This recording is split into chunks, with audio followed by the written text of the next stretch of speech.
Pally. Today is Monday, October 14th, 2019. And InFocus starts right now. Embarcadero Road. Walk sign is on the crossing.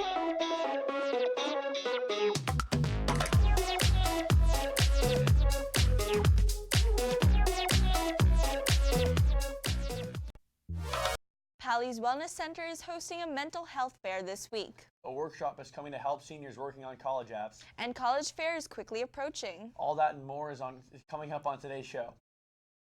Welcome to InFocus. I'm Kimberly Clark. And I'm Jackson Drucker. I hope everyone enjoyed the day off on Friday because there's a lot going around campus this week. Here are some important announcements from today's campus bulletin.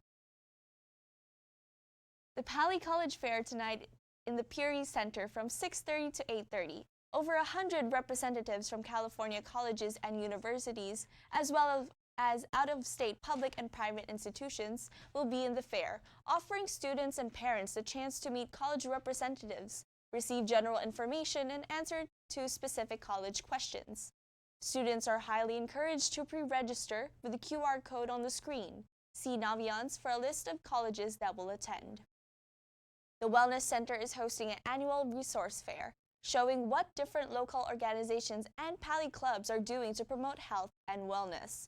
For every table that you interact with, you can earn a raffle ticket for prizes including a grand prize of AirPods. The fair takes place tomorrow during tutorial in front of the pack.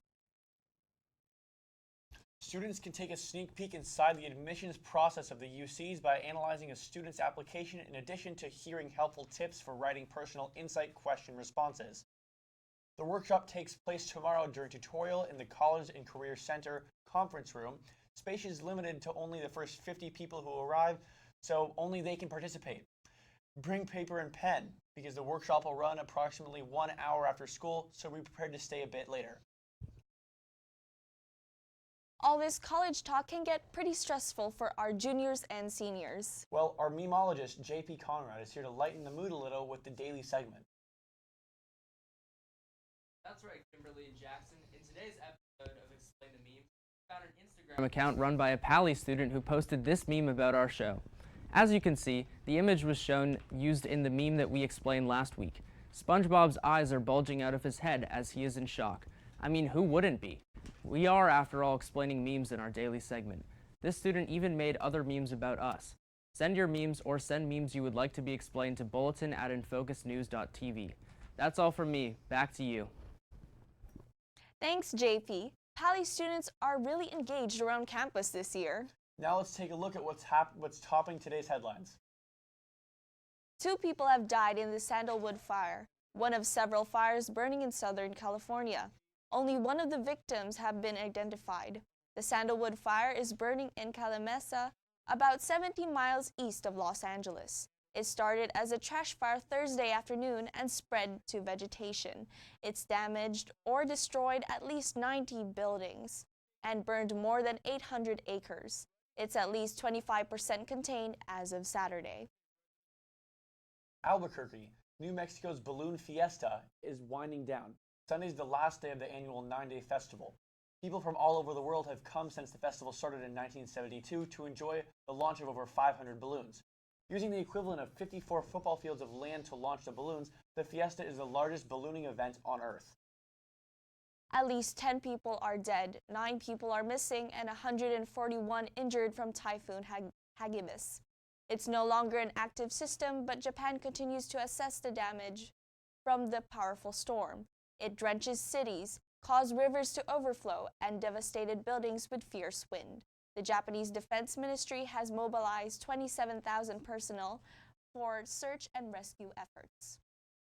While the Japanese military helps to clean up after a disaster, one of our reporters went out to find out how the U.S. military affects families at Pally with a military connection. She wanted to see what these connections do for students and families of those in the armed services. Stella Essenmacher has more. Veterans Day is coming up, and Pally is lucky enough to have a few military families of their own. Father of sophomore Kate Dyer, Sergeant Tim Dyer, who joined the Army after high school as a private, still has many elements of his uniform to remind him of the 3.5 years he served. But I still have many things. I still have my original earplugs. So you were issued these when you learned to fire a weapon, and you literally wore them around like this. So you'd walk around, and when you were ready to fire, you just unscrew the cap and put them in. I still have my dog tags. These you wear every day. You were issued the day that you got in. And the reason why they gave you two was if you died, they would literally take one. And I have my gloves, I have uniforms. Lieutenant Anton Papp, father of freshman Sam and junior Ben Papp, was a naval pilot for 9 years. So most branches of the military in the United States fly some type of aircraft. And in the Air Force, what most people think of is that they own all the aircraft, which isn't true. The Navy operates its own flight school, and the Navy has its own type of aircraft that it flies that are focused on them accomplishing the mission with the United States Navy. And so the missions are much different, and the planes are designed much differently. In the Air Force, you always have a 12,000-foot runway to come home and land on. In the Navy, you don't have that. You have about a 400-foot postage stamp in the middle of the ocean that you need to land on. Papp still keeps in contact with men he served with. I do stay in fairly frequent contact with a number of the people I served with, and I think a lot of that is just a bond that you develop from being together so long and being in unique circumstances with these people that you tend to stay in touch and keep in touch with them because they understand you at a level that your family may never understand or your friend at work would never understand. Sophomore Kate Dyer, whose brother and father both served in the Army, shared the influence it has had on her life.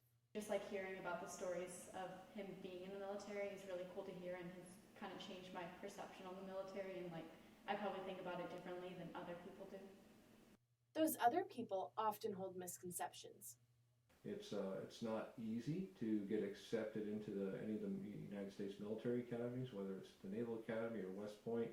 You know, they take really the cream of the crop, and so people have this misconception of, oh, I joined the military because you know I had no place else to go in life, or I wasn't very smart, so I didn't want to go to college. And that's far from the case, because in our all-volunteer military, we have the luxury of turning people down. Papp recommends watching the popular 1981 movie Top Gun on Veterans Day because it reminds him of the time he was a student there. Additionally, hearing stories from veterans is important because it gives the listener a new perspective on the world. For InFocus, I'm Stella Essemacher. Thanks for that story, Stella. Now let's see how our fellow Vikings did this weekend in sports. Jason Goldie is in the studio now with the latest Pally Sports news. Thanks, Kimberly and Jackson. This is how our student athletes did over the 3-day weekend. The varsity football team played Fremont and crushed them, winning 42-0. The JV football team did just as well against Fremont, beating them 43-0. Next, the varsity volleyball team played in a tournament this weekend. They started off with a win against Nevada Union and won 2-0. Then they played St. Francis, winning 2-1. Next, the team won against Rockland 2-0. They lost their last game against Marin Catholic 2-1. The varsity girls water polo had 2 games this weekend. They lost their first match to Amador Valley 11-9. And they also lost to Heritage 13-12. Now on upcoming games. Tomorrow at the Pally Pool Deck, the water polo teams will be facing off against Gunn. Boys varsity will play at 3:30, followed by JV boys at 4:45. Then the JV girls will play at 5:45, with varsity girls finishing the games at 6:45. Next up, the girls volleyball teams will play against Los Gatos High tomorrow, with the freshman team starting at 4. Then the JV girls will play at 5:30, and the varsity will start at 6:45. Finally, the varsity field hockey team will play Homestead High tomorrow on the Lack Field starting at 3:30.